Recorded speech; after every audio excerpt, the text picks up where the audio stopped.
नमस्कार, मैं हूं लक्ष्मण सिंह राठौड़ और आप देख रहे हैं जयवर्धन न्यूज़।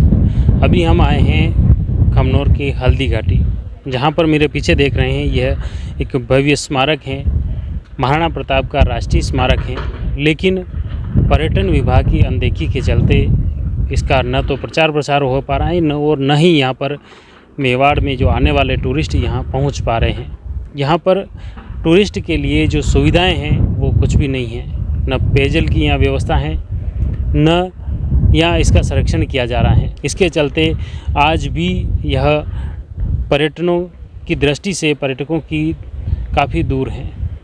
इसके लिए पर्यटन विभाग व जिला प्रशासन को विशेष प्रयास करने की ज़रूरत है, ताकि यहाँ ख़ास तौर से जो नाथद्वारा में श्रीनाथ जी के दर्शन करने के लिए जो लोग आते हैं या कुंभलगढ़ दुर्ग जो देखने के लिए टूरिस्ट आते हैं, वो हल्दी घाटी में डाइवर्ट हो सकते हैं और इस राष्ट्रीय स्मारक पर पहुंच सकते हैं। देश के गौरव का प्रतीक महाराणा प्रताप की रणस्थली से सरकार ने क्रूर मजाक किया है, तभी तो करोड़ों की लागत से हल्दी घाटी में राष्ट्रीय स्मारक का कोई धनीधोरी नहीं है। देशभक्ति और शौर्य की प्रतीक हल्दी घाटी की ऐतिहासिक धरोहर प्रशासनिक उपेक्षा के चलते खुर्द-बुर्द हो रही हैं। यहाँ पर गाइड तक की सुविधा नहीं है। इसके अलावा हल्दी घाटी दर्रा, खोड़ी इमली, शाहीबाग, रक्त तलाई, चेतक समाधि स्थल के बारे में भी बताने वाला कोई नहीं है। मातृभूमि की रक्षा एवं स्वाभिमान के लिए दुनिया भर में मशहूर यह स्थल पर्यटकों को आकर्षित नहीं कर सका। पर्यटन विभाग ने न तो अपनी वेबसाइट, ब्रोशर और प्रचार सामग्री में राष्ट्रीय स्मारक को तवज्जो दी और न ही यहाँ कोई टूरिस्ट गाइड तैनात हैं। हल्दी घाटी राष्ट्रीय स्मारक का शिलान्यास 21 जून 1997 में तत्कालीन प्रधानमंत्री इंद्र कुमार गुजराल, पूर्व प्रधानमंत्री अटल बिहारी वाजपेयी, तत्कालीन राज्यपाल बलिराम भगत, तत्कालीन मुख्यमंत्री भैरों सिंह शेखावत, तत्कालीन मानव संसाधन विकास मंत्री SR बम्बई के आतिथ्य में हुआ। केंद्र व राज्य में सरकारें बदलने से मेवाड़ कॉम्प्लेक्स योजना का काम भी बार बार अटकता रहा।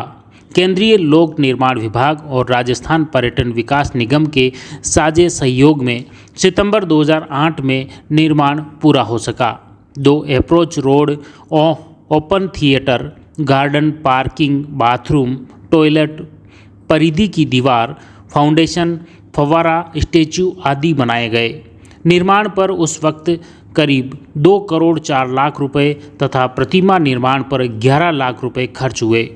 21 जून 2009 को तत्कालीन केंद्रीय मंत्री डॉक्टर CP जोशी के मुख्य आतिथ्य में इसका उद्घाटन हुआ। तब संचालन का जिम्मा जून 2011 को प्रशासन ने आनन फानन में प्रताप स्मृति संस्थान को सौंप दिया। निष्क्रिय समिति को कार्य सौंपने से अब तक कोई ठोस प्रयास नहीं हो पाए। तब से यह ऐतिहासिक स्थल अब सिर्फ चौकीदार के भरोसा चल रहा है।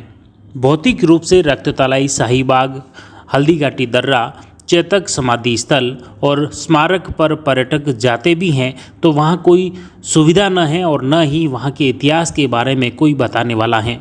इसके चलते पर्यटक यहाँ से आकर वापस चले जाते हैं। अब ये जगह जगह से स्मारक की दीवार क्षतिग्रस्त हो रही हैं, तो स्मारक पर बने उद्यान पर भी ताले जड़े हैं। स्मारक स्थल पर रखरखाव के अभाव में न तो फव्वारा सेट रहा और न ही लाइटिंग की सुरक्षित बची हैं। लाइटें खुर्द-बुर्द हो रही हैं तो फव्वारा खराब हो चुका है। असामाजिक तत्व लाइटें भी तोड़ कर ले गए, जिससे शाम ढलते ही यहाँ कोई नहीं जा सकता। सड़क क्षतिग्रस्त हो रही हैं तो सुरक्षा दीवार भी जगह जगह से टूट गई हैं। फिर भी ऐतिहासिक स्थल खमनोर क्षेत्र की सर्वोच्च चोटी पर हैं, जिससे चौतरफा अरावली की वादियों का नज़ारा भी बड़ा ही आकर्षक करता है। फिर भी यह ऐतिहासिक स्थल खमनोर क्षेत्र की सर्वोच्च चोटी पर स्थित है, जिससे चौतरफा अरावली की वादियों का नज़ारा भी बड़ा ही सुहाता है। यह स्मारक देखने के बाद पर्यटक सीधे नीचे उतरते हैं तो रोड क्रॉस करते ही सामने चेतक समाधि स्थल बना हुआ है। यह स्थल भी पुरातत्व विभाग और पर्यटन महकमे के अधीन है। यहाँ पर प्राचीन शिव मंदिर हैं, जहाँ आज भी स्थानीय परिवारों द्वारा पूजा अर्चना की जाती हैं। एक खूबसूरत उद्यान भी बना रखा है। घूमने व भ्रमण के लिए पाथवे भी बनाया गया है। यह मंदिर अति प्राचीन है। चेतक समाधि स्थल पर उद्यान होने से लोगों के लिए आकर्षण का केंद्र भी बना हुआ है। यहाँ पर्यटकों की सुविधा के लिए शौचालय भी बना रखे हैं, मगर सभी के ताले लगे हुए रहते हैं। ये कभी खुलते नहीं हैं, जो बड़ी दुखद बात है। पर्यटन विभाग द्वारा गाइड तक नहीं लगा रखे हैं।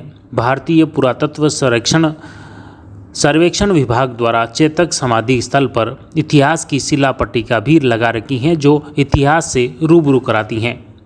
इस स्थल पर एक शिला पट्टिका यह भी है जिसमें पुरातत्व विभाग के नियम कानून कायदे बता रखे हैं। साथ ही इस ऐतिहासिक धरोहर के रखरखाव को लेकर आमजन को आगाह भी करती हैं। साथ ही वीडियोग्राफी के लिए 25 रुपये शुल्क भी तय कर रखा है, मगर यहाँ न तो कोई शुल्क लेने वाला है और न ही ऐतिहासिक धरोहर पर असामाजिक तत्वों की हरकतों को रोकने व टोकने वाला कोई है।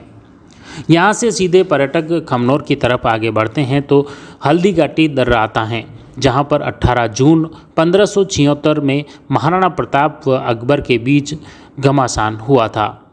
इस दर्रे में हल्दी घाटी की मिट्टी पीले रंग की है। बलीचा से खमनोर मार्ग पर ही दर्रा स्थित है और इस पीली मिट्टी को खोदकर लोग अपने साथ ले जाते हैं। दर्रा फिलहाल घने जंगल से अट चुका है, जहां जंगली जानवरों व कंटीली झाड़ियों के चलते मूल दर्रे में जाना जोखिम भरा है। हालांकि जो पर्यटक इस मुख्य मार्ग से निकलते हैं, सड़क किनारे ही पीली मिट्टी होती है, जिसे नमन करते हैं और यहाँ पर इस पीली मिट्टी के साथ में लोग सेल्फी भी खींचते हैं। इसके बाद वे आगे प्रस्थान कर जाते हैं।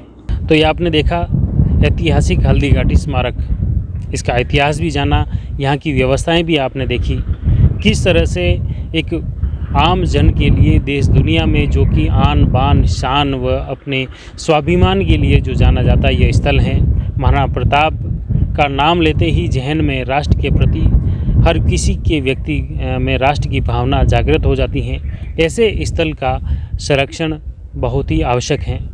निश्चित तौर पर अगर इसका सुनियोजित तरीके से विकास भी हो, संरक्षण भी हो, इसका प्रचार प्रसार भी हो, तो निश्चित तौर पर देश दुनिया के लोग इस स्मारक को अपने जहन में रखेंगे। हम प्रयास करेंगे इसी तरह ऐतिहासिक स्थलों से आपको रूबरू कराते रहें। आज जुड़े रहिए जयवर्धन न्यूज़ के साथ। धन्यवाद। The Maruti Nandan grand, Nathdwara स्थित एकमात्र ultra luxurious 5 star hotel. Rajsamand जिले की एकमात्र 5 star hotel the Maruti Nandan grand में भोजन की स्वादिष्ट थाली अब सिर्फ 290 रुपए में। श्रीनाथ जी की नगरी नाथद्वारा में इस सुनहरे अवसर का आनंद अवश्य उठाएं।